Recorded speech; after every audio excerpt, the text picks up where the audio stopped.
जब भी कोई जॉब सीकर ये सोचता है यार यूरोप कंट्री जाना है, यूरोप कंट्री का वीज़ा लेना है, यूरोप कंट्री में जा करके मेरा जो माली हालात है उसको सुधारना है।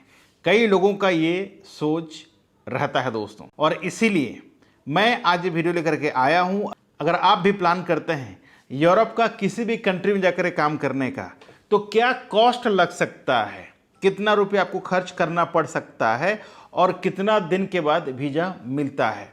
डॉक्यूमेंट्स के बारे में तो हम बाद में जानेंगे। सबसे पहले जानते हैं कि खर्चा कितना होगा और उस हिसाब से आप अपना प्लान कर सकते हैं अगर आपका भी सपना हो यूरोपियन यूनियन में जाए काम करने का।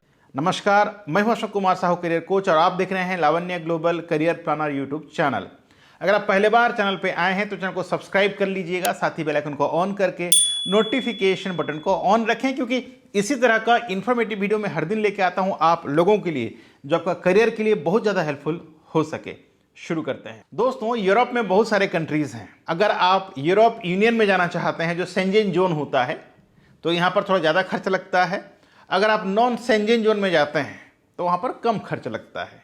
अब कम और ज़्यादा का मतलब क्या होता है, कहाँ पर कितना खर्च होता है, आज मैं आपको बताने वाला हूँ।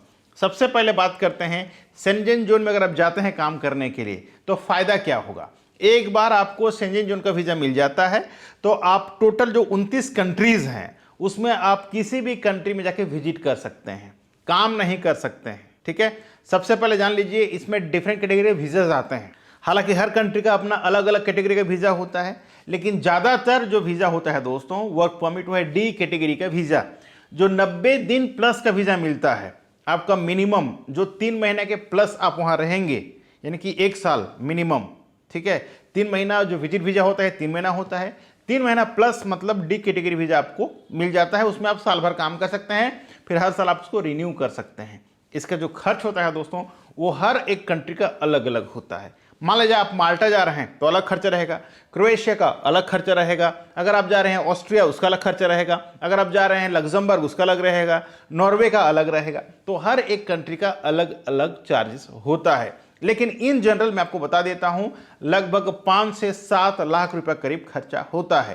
अब आपको मन में ये लग रहा होगा कि भाई 5 से 7 लाख किस चीज़ का खर्चा होता है, तो मेरा दोस्त स्पॉन्सरशिप वीजा एक होता है, सुना होगा आपने। स्पॉन्सरशिप यानी कंपनी हर एक खर्चा दे देता है, चाहे वो फ्लाइट का हो, चाहे वो वीजा का हो, चाहे लॉयर चार्जेस हो, चाहे इंश्योरेंस का हो, तमाम खर्चा कंपनी देती है। लेकिन कंपनी उनके लिए खर्चा करती है जिनका उनको रिक्वायरमेंट होता है, लेकिन यहाँ पर आपको चाहिए जॉब्स।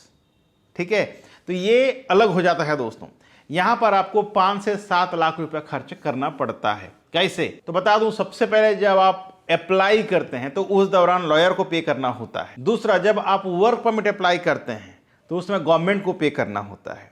तीसरा, वर्क परमिट आने के बाद आपको इंश्योरेंस करना होता है, बीएफएस ग्लोबल में स्लॉट बुक करना होता है, आपका सारे डॉक्यूमेंट्स को अपोस्टाइल करना होता है। इसके बीच में कई एजेंसीज वाले होते हैं जो काम करा के देते हैं, उनको पेमेंट करना होता है। ठीक है, फिर सारे डॉक्यूमेंटेशन करना पड़ता है, लॉयर चार्जेस फिर से लेता है, फ्लाइट चार्जेस होते हैं, वहां पर टीआरसी या टीआरपी जो कह सकते हैं आप, वहां पर फिर से अप्लाई करने के लिए खर्च होता है, वहां पर आपको एकोमोडेशन के लिए खर्चा होता है। तो तमाम जो खर्च होते हैं दोस्तों, लगभग 5 से 7 लाख रुपए के बीच होता है। इसके अलावा जो आपका लोकल एजेंट्स होते हैं जो आपका काम करा के देते हैं रिस्क ले करके, ठीक, वो भी अपना कुछ चार्ज रखते हैं। तो मैंने जो प्राइस बताया है लगभग 5 से 7 लाख रुपए के बीच खर्चा होता है। अगर आप ये सोचेंगे कि मैं किसी एजेंसी के माध्यम से क्यों जाऊं, मैं खुद से अप्लाई कर सकता हूं, इतना खर्चा करने की जरूरत नहीं है, तो मेरा दोस्त, ऐसे करने पर शायद ही आपको जॉब मिलेगी। 1000 में एक आध को जॉब मिलता है। अगर आप ऑनलाइन अप्लाई करते हैं तो आपको बेशक जॉब मिल सकता है, लेकिन 1000 में एक को, अगर आपका प्रोफाइल सच में एक्स्ट्रा ऑर्डिनरी है, सबसे अलग है, सबसे बेहतर है, तभी जाके आपको जॉब मिल सकता है और कंपनी आपके लिए खर्च कर सकती है। लेकिन ये सबके लिए संभव नहीं है। मैंने कई ऐसे जॉब सीकर्स को देखा है, काउंसलिंग में पता चलता है कोई 5 साल से ट्राई कर रहा है, जैसे बिहार के बच्चे हो गया, यूपी के बच्चे हो गए, उड़ीसा के बच्चे हो गए, जो सरकारी नौकरी के लिए अपना 5-5, 7 साल, 10 साल तक मतलब ट्राई कर करके निकाल देते हैं। उसी तरह कई लोग जो भी हैं दोस्तों, कोरोना के बाद, ठीक है, 2 साल हो गया, 2.5 साल हो गया, 1.5 साल हो गया, सिर्फ ऑनलाइन अप्लाई कर करके थक चुके हैं।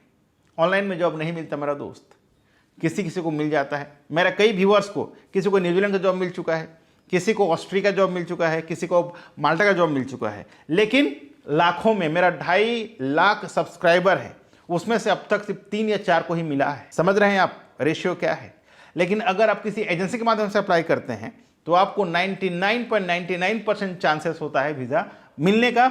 देरी हो सकता है लेकिन वीज़ा मिलना तय होता है दोस्तों। तो इस तरह से खर्चा होता है अगर आप शेंजन जोन में जाते हैं। अगर आपका बजट कम है, आप चाहते हैं कि नहीं मुझे कम बजट में जाना है, तो नॉन शेंजन का बहुत सारे कंट्रीज है जहां पर आप जा सकते हैं। वहां पर जाने के लिए आपको 2.5 लाख से 4 लाख के बीच खर्चा होता है। ठीक, अगर आप 2.5 लाख से 4 लाख के बीच बजट है तो आप नॉन शेंजन जोन में जाके काम कर सकते हैं। ज़्यादा डिफरेंस नहीं है मेरा दोस्त, सैलरी का डिफरेंस है और स्टेटस का डिफरेंस है। अब सैलरी का डिफरेंस कैसा है, अगर आप शेंजन जोन में जाते हैं तो आपका सैलरी लगभग 800 से 1200 से 1400 तक आपको मिल सकता है यूरो में। ठीक है, यहां पर भी आपको कुछ टैक्सेस पे करना होता है, लेकिन हाँ अगर आप बात करें टोटल इनकम का तो आराम से आप 2000 यूरो तक कमा सकते हैं अगर आप ओवर टाइम जॉब करते हैं। अगर आप ओवर टाइम नहीं करेंगे तो वही 800 से 1200 तक ही आप कमा सकते हैं। लेकिन इंडिया से जो भी जाता है यूरोपियन यूनियन में तो हर कोई ओवर टाइम जरूर करता है, क्योंकि ओवर टाइम करने से ही आप अच्छा खासा इनकम कर सकते हैं। अगर हम बात करें नॉन शेंजन जोन में कितना कमा सकते हैं, तो नॉन शेंजन में अगर आप जाते हैं तो लगभग 600 से 900 यूरो तक आप कमा सकते हैं रेगुलर जॉब में। अगर आपने ओटी किया तो यहां भी आप लगभग 1200 यूरो तक कमा सकते हैं। लेकिन यहां पर मैंने कहा स्टेटस का डिफरेंस है। स्टेटस का मतलब क्या होता है समझाता हूं आपको मैं। देखिए, अगर आप शेंजन जोन में जाते हैं उसका एक अलग स्टेटस है, नॉन शेंजन का अलग स्टेटस है। ठीक है, जैसे कि आप 5 साल काम कर लिया, 3 साल या 4 साल जो भी काम कर लिए यूरोपियन यूनियन में, फिर आपको यूएसए या यूके या फिर कनाडा जाना है, उस दौरान आपका पासपोर्ट में यह दिखा जाता है कि भाई आपने कौन सा कंट्री में आपने 4 साल या 5 साल बिताया है, वो शेंजन जोन है या नॉन शेंजन जोन है। समझ गए। तो उस जैसे आप कॉलेज जाते हैं पढ़ने के लिए, हर एक कॉलेज का एक रैंकिंग होता है। ठीक है भाई, ये बेस्ट कॉलेज है, ये नॉर्मल कॉलेज है, ये लो कॉलेज है, होता है कि नहीं होता है। तो उसी तरह अगर आप यूरोपियन यूनियन में जाते हैं, शेंजन जोन में जाते हैं, उसका रेपुटेशन थोड़ा हाई होता है। नॉन शेंजन में जाते हैं उसका रेपुटेशन थोड़ा कम होता है। इतना ही डिफरेंस है। बात करें डॉक्यूमेंटेशन का, तो कई देश में जाने के लिए आपको पीसीसी का जरूरत पड़ता है, कई देश में जरूरत नहीं पड़ता है। तो जो भी देश आप जा रहे हैं उस देश के हिसाब से आपको डॉक्यूमेंट तैयार करना है। सबसे पहले पासपोर्ट जरूरी है, दूसरा एजुकेशन सर्टिफिकेट जरूरी है, तीसरा आपका एक्सपीरियंस सर्टिफिकेट जरूरी है, चौथा आपका एक फोटोग्राफ जरूरी है, पांचवा अगर आप मैरिड हैं तो मैरिज सर्टिफिकेट चाहिए। अगर आपको लगता है कि आप वीक महसूस कर रहे हैं तो आपको मेडिकल टेस्ट कर लेना चाहिए। तो इस तरह से चीजें हैं दोस्तों जो आपको ध्यान रखना है।